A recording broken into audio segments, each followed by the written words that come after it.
패러닥스입니다. 패러닥스는 역설이라는 뜻이에요. 역설. 그러니까 겉으로는 겉보기에는 모순입니다. 모순이에요. 그런데 속으로는 잘 따져보면은 진실을 담고 있다 이 말이에요. 그래서 진실을 담고 있는 표현입니다. 이상하게 들리지만 곰곰이 생각하면 진짜 말이 되는 철학적 진실이 담겨 있는 걸 패러독스, 역설이라고 합니다. 예문을 보면 more haste, less speed. 겉으로는 어쩝니까? 서두를수록 더 느려진다. 모순이죠? 하지만 이 말은 급하게 하면 오히려 일이 더딤을 의미합니다. 그러니까 급하게 하면 일이 더디니까 신중히 하자. 그래서 이 신중함의 중요성을 이렇게 나타내는데 겉으로는 모순처럼 들리죠.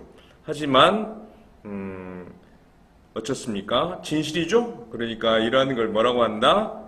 패러독스라고 한다. Less is more. Less is more. 적을수록 더 많다? 적은데 더 많다? 모순입니다.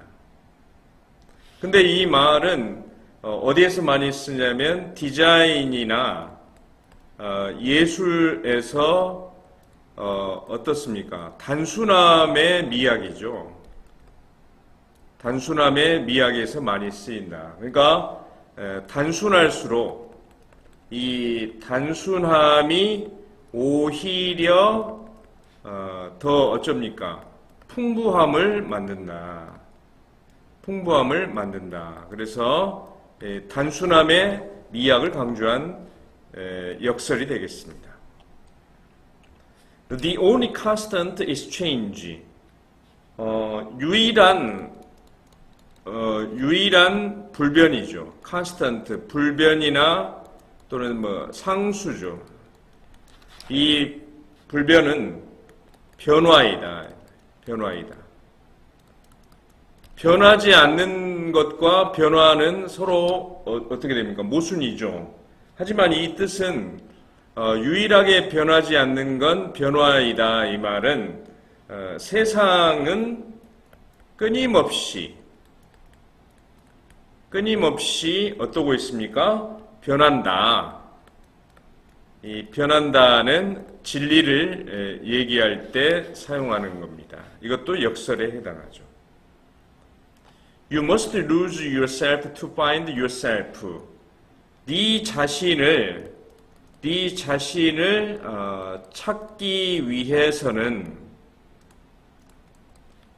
네 자신을 잃어야 한다.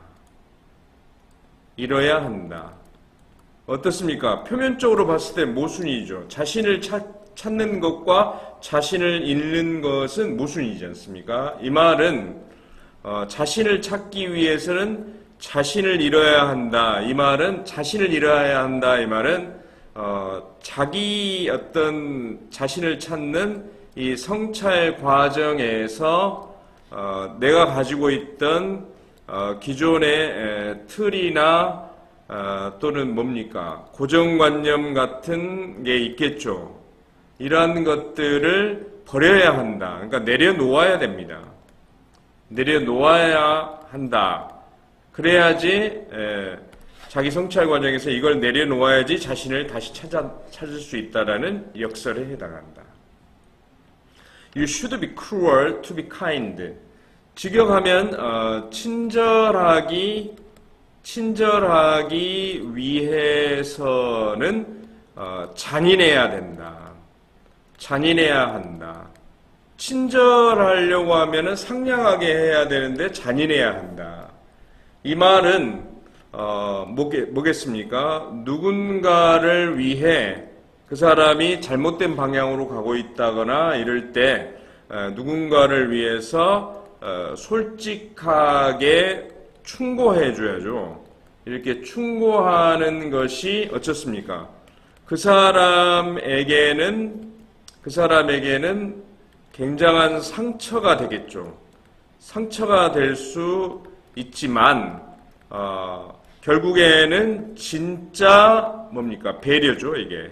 그러니까 친절하기 위해서는 바로 잔인해야 된다. 이 잔인해야 된다는 건 충고를 해줘야 된다. 이런 의미의 역설이 되겠습니다. 만해 한용운의 님의 침묵을 보면 님은 갔지만 나는 님을 보내지 아니하였습니다. 갔다 했지만 보내지 않았다. 그러니까 님은 떠났지만 나는 떠나 보내지 않았다. 이게 무슨 말이죠? 이 말은 님은 갔다. 이별했죠. 그러니까 이별은 현실입니다. 이별은 현실이지만 그래도 내 마음은 여전히 바로 님을 붙잡고 있다. 붙잡고 있음을 나타내기 때문에 이건 하나의 뭡니까? 떠남과 그 다음에 이 붙잡음이라는 이 두 가지 감정이 동시에 존재하고 있죠. 이렇게. 그러니까 떠나갔지만 떠나보내지 않았다. 그러니까 떠났지만 마음은 여전히 당신을 붙잡고 있습니다. 이것은 결국에는 역설은 역설인데 감정의 역설로 보는 게 좋겠습니다. 유치원의 깃발을 보면은 소리 없는 아우성이라는 표현이 나오죠. 이 소리 없는 아우성은 소리가 있는데 소리 없는 아우성 이렇게 말했으니까 소리 없이 외치는 절규, 그러니까 침묵 속의 절규니까 이것도 뭡니까? 겉과 속이 다르다는 것 같죠. 그래서 이 말은 소리가 없다. 이 말이에요. 소리가 없다. 소리가 없지만 그 외치는 절규는 있다. 이 말은 어떤 의미냐면 말로 표현하지 못하는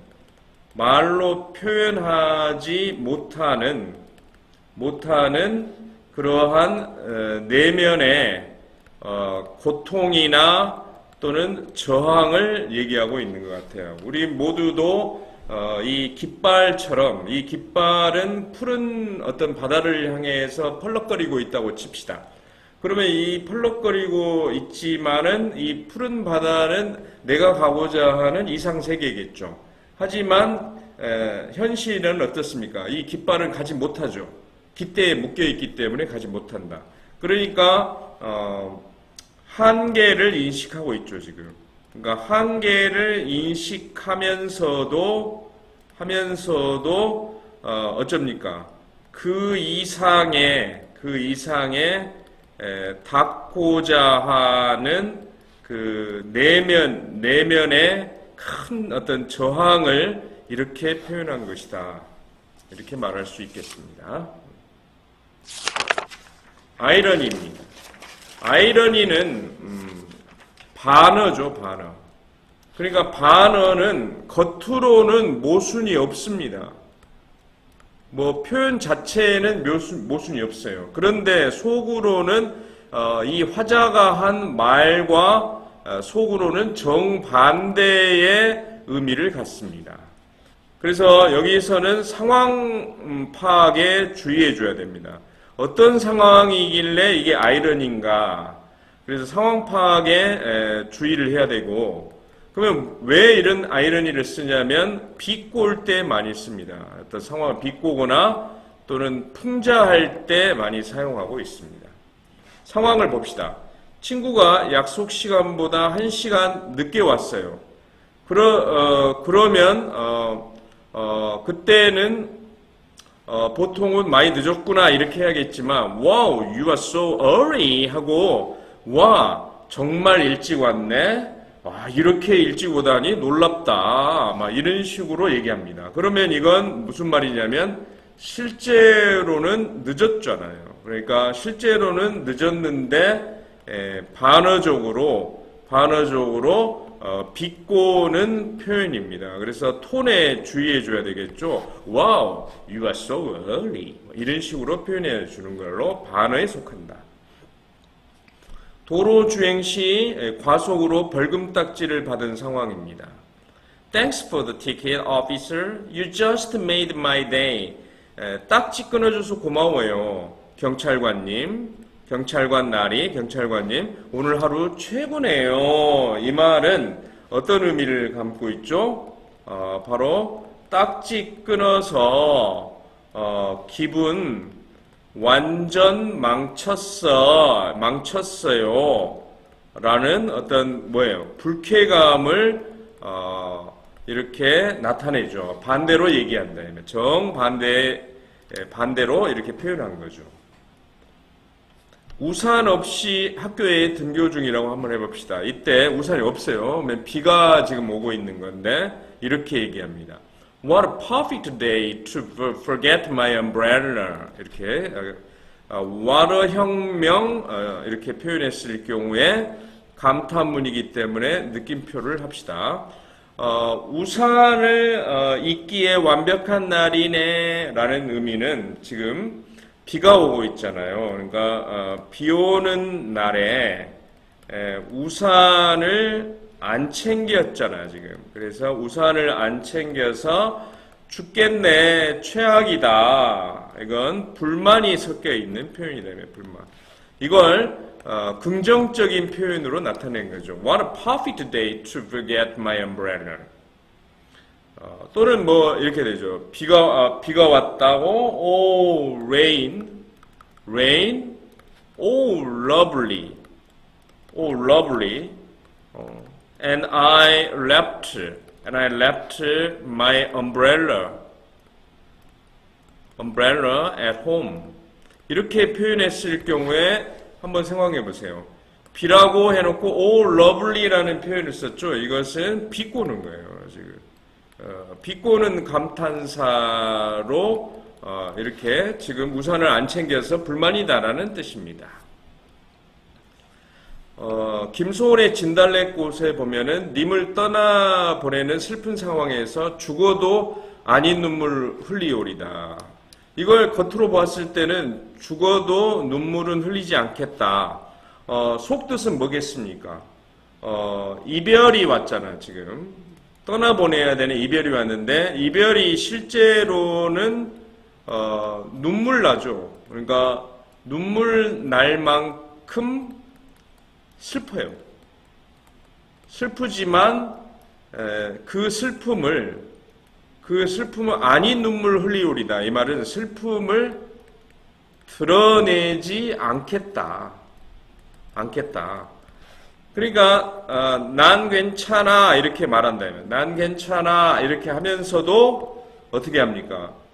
속으로는 무너지는 마음이죠. 이것을 이렇게 반대로 얘기하는 거예요. 지금 슬퍼 죽겠고 눈물이 나 죽겠는데 죽어도 아닌 눈물을 흘리오리다. 잘 가세요. 하지만 슬픔을 감추겠다. 이런 의미의 반어가 되겠습니다.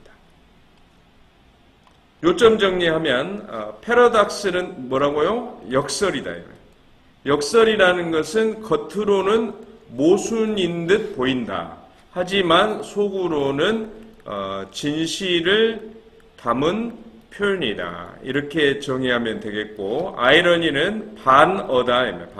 반대로 얘기한다. 그러니까 겉으로는 문법적으로든 표현으로 봤을 때 모순이 없습니다. 하지만 내가 말한 이 말과 정반대의 그러한 의미를 나타내고자 할 때 쓰는 걸 반어라고 합니다. 둘 다 똑똑한 표현법이죠. 글쓰기나 말할 때 센스 있게 써보세요. 다음 편도 기대해 주세요.